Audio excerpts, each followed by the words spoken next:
श्री शिवाय नमस्तुभ्यम। हर हर महादेव। स्वागत है आप सभी का हमारे इस विशेष आध्यात्मिक कार्यक्रम में।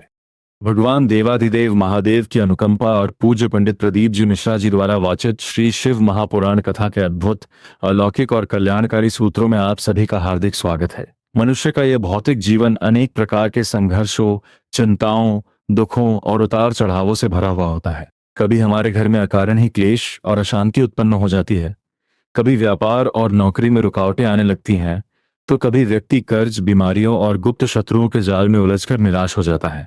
परंतु हमारा सनातन धर्म और श्री शिव महापुराण हमें यह सिखाते हैं कि इस संसार की कोई भी समस्या ऐसी नहीं है जिसका समाधान महादेव के चरणों में न हो। आज के इस विशेष 30 मिनट के संपूर्ण अध्याय में हम शिव महापुराण में बताए गए उन परम कल्याणकारी उपायों, पावन कथाओं, रहस्यों और दिव्य नियमों के बारे में विस्तार से चर्चा करेंगे, जिन्हें यदि कोई भक्त पूर्ण श्रद्धा, भक्ति और विश्वास के साथ अपने दैनिक जीवन में अपना ले तो उसके जीवन के बड़े से बड़े कष्ट भी धीरे धीरे समाप्त होने लगते हैं। आज के इस लंबे सत्र में हम मुख्य रूप से 5 प्रमुख और महाप्रभावशाली विषयों पर गहराई से प्रकाश डालेंगे। पहला विषय है शिवलिंग पर अर्पित किए गए जल का आचमन करने का महिमा, वैज्ञानिक और आध्यात्मिक रहस्य। दूसरा विषय है घर के क्लेश, अशांति, दरिद्रता और वास्तु दोष को जड़ से मिटाने वाला अल्लोनी गोबरी की भस्म का विशेष अचूक उपाय। तीसरा विषय है गुप्त शत्रुओं, व्यापारिक बाधाओं, नौकरी की अड़चनों और मनोकामना पूर्ति के लिए 3 मोगरे के फूलों का विशेष उपाय। चौथा विषय है एक गरीब माँ और उसके 2 बेटों की वह प्रेरणादायक सत्य घटना जिसने शिव भक्ति और कठिन परिश्रम के बल पर असंभव को भी संभव बना दिया। और 5वां विषय है पशुपतिनाथ व्रत की संपूर्ण, शुद्ध, प्रामाणिक और शास्त्र सम्मत विधि, जिसे करने से बड़े अटके हुए कार्य भी शीघ्र पूर्ण हो जाते हैं। इसलिए आप सभी से विनम्र अनुरोध है कि इस पूरे सत्र को ध्यानपूर्वक सुने, समझें और अपने जीवन में उतारने का प्रयास करें। आइए सबसे पहले अपने मन और मस्तिष्क को शांत करके 2 क्षण के लिए महादेव का ध्यान करते हैं। ओम नमः शिवाय। श्री शिवाय नमस्तुभ्यम। माता बहनों और शिव भक्तों, हम सभी प्रतिदिन या प्रत्येक सोमवार को अपने घर के पास स्थित शिवालय में जाकर शिवलिंग पर जल अर्पित करते हैं। 1 लोटा जल महादेव को समर्पित करना अत्यंत पुण्यदायी और कल्याणकारी माना गया है। पूज्य पंडित जी भी हमेशा कहते हैं, 1 लोटा जल सभी समस्याओं का हल। परंतु क्या आप जानते हैं कि शिवलिंग पर चढ़े हुए जल को केवल अर्पित करके लौट आना ही पर्याप्त नहीं है, बल्कि उस जल का थोड़ा सा अंश अपने हस्त कमल में लेकर आचमन करना कितना महान फल प्रदान करता है। श्री शिव महापुराण की विद्वायेश्वर संहिता में इस बात का अत्यंत स्पष्ट वर्णन मिलता है। जब कोई भक्त श्रद्धापूर्वक और प्रेम भाव से शिवलिंग पर जल अर्पित करता है तो वह जल केवल साधारण जल नहीं रह जाता, बल्कि उसमें महादेव की स्पर्श ऊर्जा, दिव्य तरंगे और सकारात्मक शक्ति समाहित हो जाती हैं। उस जल का आचमन करने से मनुष्य के 3 प्रकार के ताप और पाप तत्काल प्रभाव से क्षीण होने लगते हैं। ये 3 पाप कौन कौन से हैं? आइए इन्हें अत्यंत विस्तार से समझते हैं। पहला है कायिक पाप। कायिक का अर्थ होता है शरीर के द्वारा किए गए पाप। मनुष्य अपने इस भौतिक शरीर से जाने अनजाने में कई प्रकार की गलतियां करता है। किसी जीव को कष्ट पहुंचाता है, हिंसा करता है या असत्य आचरण करता है। इसके अतिरिक्त शरीर में उत्पन्न होने वाले कई प्रकार के असाध्य रोग, बीमारियां और शारीरिक व्याधियां भी कायिक दोष के अंतर्गत आती हैं। जब आप शिवलिंग पर चढ़े जल का आचमन करते हैं तो वह जल औषधि सदृश बनकर आपके शरीर के भीतर के दोषों और बीमारियों को कम करने में सहायक बनता है। दूसरा है वाचिक पाप। हमारी वाणी अत्यंत शक्तिशाली है। कई बार हम अपनी वाणी पर नियंत्रण नहीं रख पाते और किसी का दिल दुखा देते हैं, अपशब्द कह देते हैं, कटु वचन बोलते हैं, असत्य बोलते हैं या किसी की चुगली करते हैं। वाणी द्वारा किए गए ये पाप मनुष्य के संचित पुण्यों का क्षय कर देते हैं। शिव जल का आचमन करने से व्यक्ति की वाणी में मधुरता आती है, विचार शुद्ध होते हैं और वाचिक दोषों का शमन होता है। तीसरा है मानसिक पाप। आज के आधुनिक समय में मनुष्य का मन सबसे अधिक अशांत और चंचल है। मन में अकारण ही नकारात्मक विचार आना, दूसरों के प्रति ईर्ष्या, द्वेष, जलन, चिंता, भय, तनाव और डिप्रेशन की स्थिति निर्मित होना, ये सब मानसिक पाप और विकार हैं। जब आप महादेव पर चढ़े हुए जल को अपने नेत्रों से लगाते हैं और उसका आचमन करते हैं तो आपका मन शांत होने लगता है, मति भ्रमित होना बंद होती है और मानसिक संताप दूर हो जाते हैं। आचमन करने की सही विधि क्या है?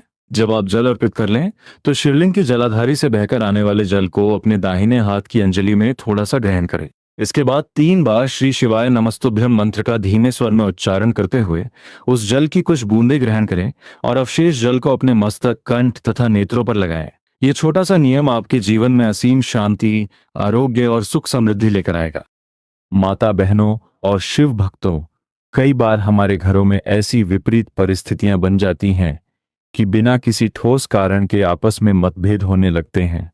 पति पत्नी के बीच छोटी छोटी बातों पर भारी विवाद हो जाता है, सास और बहू में खिंचाव बना रहता है, पिता और पुत्र में वैचारिक दूरी आ जाती है, या भाइयों के बीच प्रेम समाप्त होकर अशांति फैल जाती है। घर का वातावरण इतना भारी और तनावपूर्ण हो जाता है कि व्यक्ति अपने ही घर में शांति और प्रसन्नता महसूस नहीं कर पाता। इसे शास्त्रों में गृह क्लेश, नकारात्मक ऊर्जा या वास्तु दोष कहा गया है। पूज्य पंडित प्रदीप जी मिश्रा जी ने शिव महापुराण के आधार पर इस विकट समस्या से मुक्ति पाने के लिए एक अत्यंत सरल किंतु महाप्रभावशाली भस्म उपाय बताया है। आइए इस उपाय की संपूर्ण विधि और बारीकियों को ध्यानपूर्वक समझते हैं। इस उपाय को करने के लिए आपको सबसे पहले अल्लोनी गोबरी की आवश्यकता होती है। अब प्रश्न उठता है कि अल्लोनी गोबरी क्या है? शास्त्रों और ग्रामीण परंपरा में बताया गया है कि देशी गाय जब किसी जंगल, गौशाला, खेत या खुले स्थान में गोबर करती है और उस गोबर पर किसी भी मनुष्य के हाथ का स्पर्श नहीं होता, अर्थात वह गोबर किसी के द्वारा थापा नहीं जाता, कंडा या उपला नहीं बनाया जाता, बल्कि तेज धूप और प्राकृतिक वायु के प्रभाव से स्वयं सूख जाता है, उसे अल्लोनी गोबरी कहा जाता है। आपको ऐसी सूखी हुई अल्लोनी गोबरी ढूंढकर प्राप्त करनी है। इसके बाद उस गोबरी को किसी अत्यंत पवित्र स्थान पर रखकर प्रज्वलित करें और उसकी भस्म अर्थात राख तैयार कर लें। जब भस्म बनकर तैयार हो जाए तो उसे ठंडा होने दें। फिर किसी साफ पतले सूती कपड़े के 4 तहे करके उस राख को अच्छी तरह छान लें ताकि अत्यंत सूक्ष्म, मुलायम और शुद्ध भस्म प्राप्त हो सके। इस भस्म को एक साफ कांच या पीतल की डिब्बी में सुरक्षित भरकर रख लें। अब इस पावन भस्म का प्रयोग कैसे करना है? किसी भी महीने में आने वाली शिवरात्रि के दिन, चाहे वह प्रत्येक महीने आने वाली मासिक शिवरात्रि हो या वर्ष में आने वाली महाशिवरात्रि, इस भस्म को शिवालय लेकर जाएं। पूजा अर्चना के दौरान इस भस्म को शिवलिंग पर अर्पित करें। कुछ समय भस्म को शिवलिंग पर लगे रहने दें और महादेव से अपने घर की शांति, प्रेम और खुशहाली के लिए प्रार्थना करें। इसके पश्चात उस भस्म का कुछ भाग पुनः अपनी डिब्बी में एकत्रित करके घर ले आएं। अब आपको लगातार 5 शिवरात्रि तक इस प्रक्रिया को दोहराना है। शिवलिंग पर चढ़ाई गई उस पावन भस्म को थोड़ा थोड़ा लेकर अपने घर के मुख्य द्वार यानी मेन गेट के दोनों ओर तथा ऊपर चौखट पर थोड़ा सा लेपन कर देना है। श्री शिव महापुराण की मान्यता के अनुसार जिस घर के मुख्य द्वार पर महादेव के शिवलिंग से स्पर्श की हुई भस्म का लेपन होता है, उस घर के भीतर कोई भी नकारात्मक ऊर्जा, प्रेत बाधा, तंत्र दोष या दुष्ट शक्तियां प्रवेश नहीं कर सकती। उस घर का वातावरण पवित्र हो जाता है, सदस्यों के मन का क्रोध शांत होता है, वाणी में मिठास आती है और परिवार में पुनः प्रेम, आदर और सौहार्द का वातावरण निर्मित होने लगता है। कई बार मनुष्य के जीवन में गुप्त शत्रु उत्पन्न हो जाते हैं। ऐसे लोग जो सामने से तो मित्र होने का ढोंग करते हैं, मीठी बातें करते हैं, परंतु पीठ पीछे नुकसान पहुंचाने की फिराक में रहते हैं। व्यापार में अकारण रुकावटें आने लगती हैं, बनते बनते काम ऐन वक्त पर बिगड़ जाते हैं, नौकरी में पदोन्नति रुक जाती है या फिर मनुष्य अथक परिश्रम करता है परंतु उसे सफलता प्राप्त नहीं होती। ऐसी परिस्थितियों में शिव महापुराण में वर्णित 3 मोगरे के फूलों का यह उपाय अत्यंत लाभकारी और अचूक सिद्ध होता है। इस उपाय को आप सावन के महीने में किसी भी प्रदोष तिथि पर या सोमवार के दिन कर सकते हैं। उपाय की सामग्री अत्यंत सरल है। आपको 3 ताजे, स्वच्छ, सुगंधित और बिना कटे फटे मोगरे के फूल लेने हैं और साथ में एक तांबे के पात्र में अपने घर की रसोई से शुद्ध जल भरकर ले जाना है। शिवालय पहुंचकर सबसे पहले मंदिर के दक्षिण भाग में बैठ जाएं, जिससे आपका मुख उत्तर दिशा की ओर हो। शिव परिवार के विभिन्न स्थानों का ध्यान करते हुए आपको ये फूल और जल अर्पित करना है। पहला, मोगरे का फूल।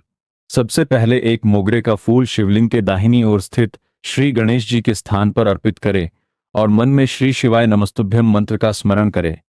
दूसरा मोगरे का फूल जलाधारी के बाईं ओर स्थित श्री कार्तिकेय जी के स्थान पर समर्पित करें और पुनः मंत्र का उच्चारण करें। तीसरा मोगरे का फूल जलाधारी के मध्य में स्थित माता अशोक सुंदरी के स्थान पर अर्पित करें। चौथा फूल माता पार्वती के हस्त कमल अर्थात वह गोल वृत्ताकार स्थान जिस पर शिवपिंडी स्थापित होती है, पर अर्पित करें। पांचवा मोगरे का फूल। अंत में पांचवा मोगरे का फूल शिवलिंग के शीर्ष भाग पर समर्पित करें। यदि आपके पास 3 ही फूल उपलब्ध हैं, तो आप पूर्व में अर्पित किए गए फूलों को आदरपूर्वक उठाकर भी अर्पण के क्रम को पूर्ण कर सकते हैं।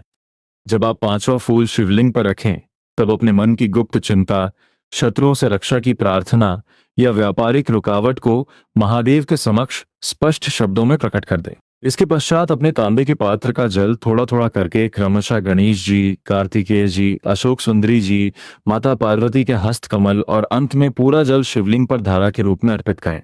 जल अर्पित करते समय कम से कम 21 बार श्री शिवाय नमस्तुभ्यं का जाप करें। ये उपाय अत्यंत करुणाजनक और फलदायी है। इससे आपके जीवन की समस्त बाधाएं दूर होती हैं, मन का भय समाप्त होता है और गुप्त शत्रुओं का प्रभाव स्वतः ही निष्फल हो जाता है। भक्तों, केवल उपाय कर लेना ही सब कुछ नहीं होता। उपाय के साथ साथ आपके मन में महादेव के प्रति दृढ़ विश्वास और अपने कर्म के प्रति पूर्ण ईमानदारी होना अत्यंत आवश्यक है। पूज्य पंडित जी अपनी कथाओं में प्रायः एक सत्य घटना का उल्लेख करते हैं। एक गांव में एक अत्यंत निर्धन महिला रहती थी, जो अपने परिवार का पालन पोषण करने के लिए प्रतिदिन दूसरों के खेतों में जाकर कड़ा परिश्रम करती थी। उसके 2 बेटे थे। घर में अभाव इतना अधिक था कि बच्चों की पढ़ाई और भोजन के लिए भी पर्याप्त साधन नहीं थे। बेटों ने प्रतियोगी परीक्षाओं की तैयारी की, परंतु बार बार असफलता मिलने के कारण वे निराश हो गए। उनके मन में हताशा बैठ गई और वे सोचने लगे कि शायद उनकी किस्मत में सफलता लिखी ही नहीं है। तब उनकी मां ने उनसे कहा, बेटा, हिम्मत मत हारो। सीहोर वाले महाराज कहते हैं कि महादेव पर एक लोटा जल अर्पित करो, अपनी मेहनत को 4 गुना बढ़ा दो, बाबा किस्मत की रेखाएं भी बदल देता है। बेटों ने मां की बात पर विश्वास किया। उन्होंने प्रतिदिन नियम से शिवालय जाकर शिवलिंग पर जल चढ़ाना प्रारंभ किया, मंदिर में सफाई सेवा की और अपनी पढ़ाई में दिन रात एक कर दिया। कुछ ही महीनों के भीतर महादेव की ऐसी कृपा हुई कि बड़ा बेटा इंडियन आर्मी में चयनित हो गया और छोटे बेटे का चयन असम राइफल्स में हो गया। यह घटना हमें यह सिखाती है कि महादेव किसी का परिश्रम व्यर्थ नहीं जाने देते। यदि आप कर्ज से परेशान हैं, परीक्षा में असफल हो रहे हैं या व्यापार में घाटा हो रहा है, तो कभी भी निराशा या आत्महत्या जैसा पापपूर्ण विचार मन में न लाएं। अपने कर्म को बढ़ाएं, ईमानदारी से प्रयास करें और महादेव पर अटूट भरोसा रखें। जब आपका कर्म और शिव कृपा एक साथ मिलते हैं, तो असफलता को भी सफलता में बदलना पड़ता है। आइए अब बात करते हैं सनातन धर्म के अत्यंत प्रभावशाली और मनोकामना पूरक व्रत, श्री पशुपतिनाथ व्रत की। यदि आपकी कोई ऐसी इच्छा, मनोकामना या कार्य है जो वर्षों से अटका हुआ है, तो यह व्रत करने से वह शीघ्र पूर्ण होता है। इस व्रत के नियम अत्यंत स्पष्ट, सरल और शास्त्र सम्मत हैं, जिन्हें ध्यानपूर्वक समझना आवश्यक है। व्रत की अवधि। यह व्रत कुल 5 सोमवार तक किया जाता है। सुबह की पूजन विधि। सोमवार की सुबह जल्दी उठकर स्नान करें। घर से एक पूजा की थाली तैयार करें जिसमें चंदन, अष्टगंध, चावल, पुष्प, बेलपत्र और जल का लोटा हो। मंदिर जाकर विधि विधान से शिवलिंग का पूजन करें। पूजन के पश्चात उस थाली को घर लाकर ढंक कर रख दें। सायंकाल की पूजन विधि।